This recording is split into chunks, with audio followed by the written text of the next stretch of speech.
दोस्तों जियो financial service की बात करें तो स्टॉक के अंदर आज काफ़ी अच्छी तेजी बनी, लेकिन अंत में गिरावट के साथ में ही क्लोजिंग हुई। तो उसके पीछे रीजन है सबसे बड़ा रिटेल इन्वेस्टर।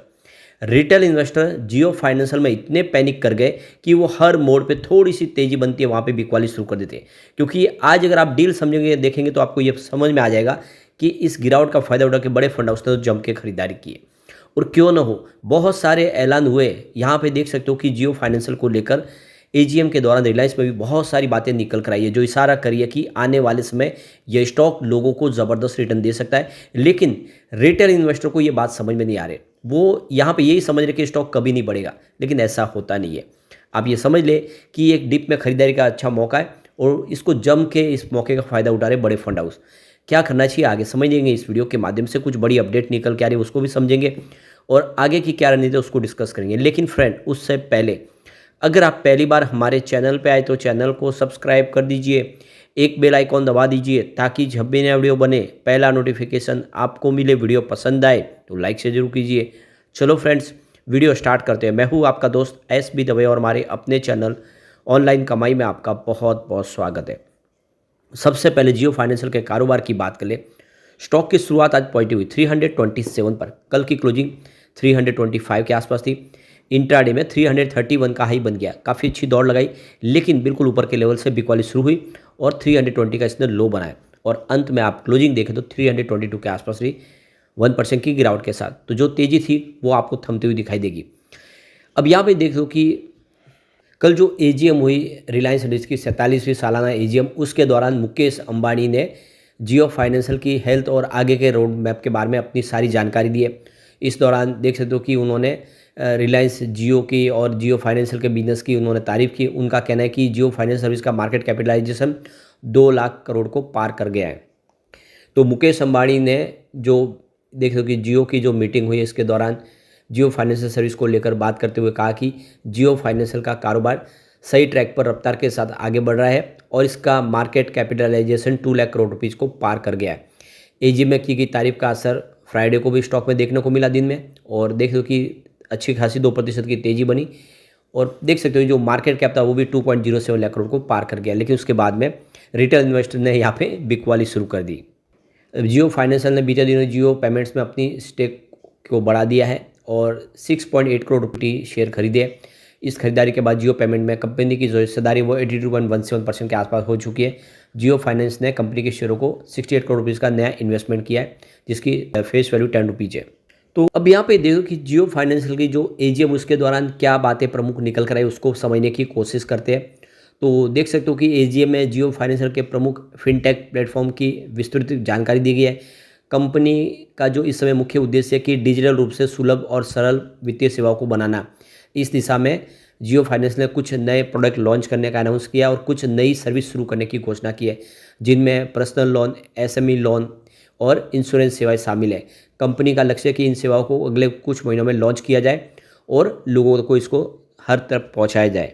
जियो फाइनेंशियल सर्विस ने एजीएम में बताया कि वह अपनी बैंकिंग और बीमा क्षेत्र में भी अपनी उपस्थिति दर्ज कराएगी। कंपनी के अनुसार भारतीय रिजर्व बैंक से बैंकिंग लाइसेंस के लिए वो आवेदन कर चुके हैं और उम्मीद है कि अगले साल के भीतर जियो फाइनेंशियल अपनी बैंकिंग सेवाएं शुरू कर देगा। साथ ही उन्होंने बीमा क्षेत्र में भी अपनी प्रवेश की योजना बनाई है, जहां जियो फाइनेंस सर्विस विभिन्न प्रकार की आप देखें इंश्योरेंस सेवाएं और प्रोडक्ट लॉन्च करेंगे।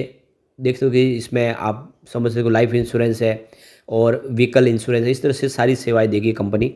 इस एजीएम में जो सबसे बड़ी अनाउंस हुई है वो है जियो पेमेंट बैंक की घोषणा। यह डिजिटल भुगतान और वॉलेट सेवाओं के साथ एक मिनी फाइनेंस, माइक्रो फाइनेंस जिसको कहते हैं, सेवा प्रदान करने वाली सेवा होगी, यानी एक बैंकिंग सेवा सारी तरह देगी। जियो पेमेंट बैंक का लक्ष्य है ग्रामीण और अर्ध शहरी क्षेत्रों में अपनी सेवा बढ़ाना, यानी जहां तक बैंकों की पहुंच नहीं वहां पे बैंकिंग सेवाएं देने का काम जियो पेमेंट बैंक के माध्यम से होगी। कंपनी ने यह भी बताया कि उनके पास पहले से ही इसके लिए एक व्यापक डिजिटल इंफ्रास्ट्रक्चर तैयार है।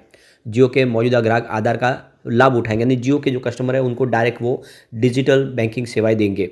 दूसरी तरफ एजीएम में जियो फाइनेंस सर्विस के शेयर धारकों के लिए भी कई योजनाओं की घोषणा की गई है। कंपनी ने बताया कि वह अपने शेयर धारकों को विशेष लाभ और छूट प्रदान करेगी, जैसे कि उनके फाइनेंशियल प्रोडक्ट और सेवाओं पर अतिरिक्त छूट, यानी जो जियो फाइनेंशियल के जो शेयर धारक हैं उनको प्रोडक्ट में बेनिफिट दिया जाएगा, कंपनी की तरफ से जो स्कीम लाई जाएगी उसमें जो फाइनेंशियल बीमा क्षेत्र के प्रोडक्ट हो या फिर बैंकिंग प्रोडक्ट हो।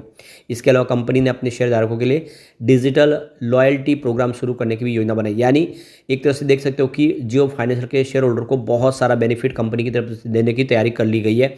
यानी जो जो प्रोडक्ट लॉन्च होंगे उसमें डिस्काउंट मिलेगा जियो फाइनेंशियल के शेयर होल्डर को। इसके अलावा रिलायंस ने जियो फाइनेंस सर्विस के तहत सामाजिक उत्तरदायित्व यानी CSR और पर्यावरण सामाजिक शासन यानी ESG के पहलों पर भी जोर दिया है।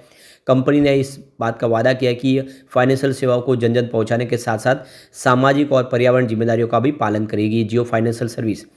तो आने वाले समय में जियो फाइनेंशियल सर्विस ग्रामीण क्षेत्र में साक्षरता अभियान भी शुरू करेगा, जिससे जो अभी तक लोग आप देखें तो साक्षर नहीं बन पाए उनको भी उसका जोड़ा जाएगा और उनको फाइनेंशियल सेहत मजबूत की जाएगी, यानी वित्तीय सेवाओं का लाभ उन तक पहुंचाया जाएगा। तो कुल मिला के देख सकते हो कि ये बात क्लियरली समझ में आ रही है कि जियो फाइनेंशियल आने वाले समय बड़ी रणनीति के साथ आगे बढ़ रहे हैं और शेयर होल्डर को भी बड़ा बेनिफिट देने की तैयारी कर ली गई है।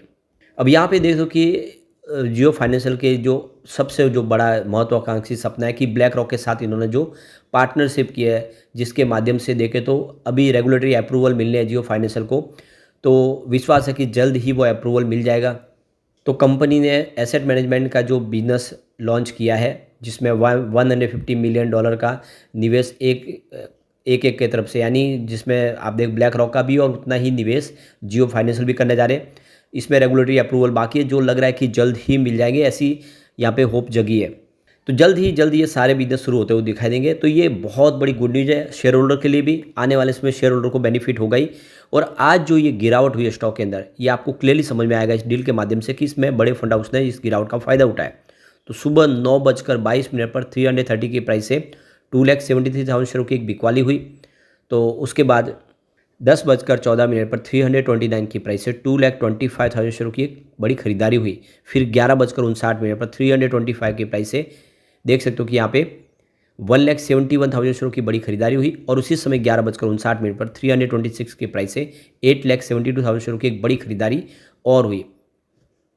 तो किसी बड़े फंड हाउस ने 12 बजे के आसपास जम के खरीदारी की है और जिससे ये बहुत बड़ी खरीदारी हुई। सारा करीब 10 लाख के आसपास शेयर खरीदे गए, कि इसका मतलब ये है कि उनको भरोसा है कि स्टॉक आने वाले में बेहतर प्रदर्शन करेगा। उसके बाद 12:12 पर 326 की प्राइस से 3,21,000 शेयरों की खरीदारी और हुई। और फिर 12:14 पर 326 की प्राइस से 4,23,000 शेयरों की एक बिकवाली हुई। फिर 2:02 पर 324 की प्राइस से 4,66,000 शेयरों की ज़बरदस्त खरीदारी हुई। तो आप क्लियरली देख सकते हो कि आज जो डील है बिकवाली की, वो यहाँ पे मात्र 2 दिखाई देगी और बाकी सारी की सारी खरीदारी की है।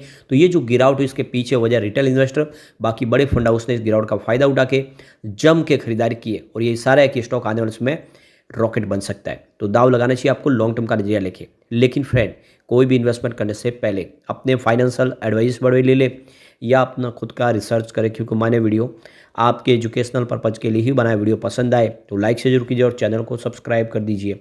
Thank you friends.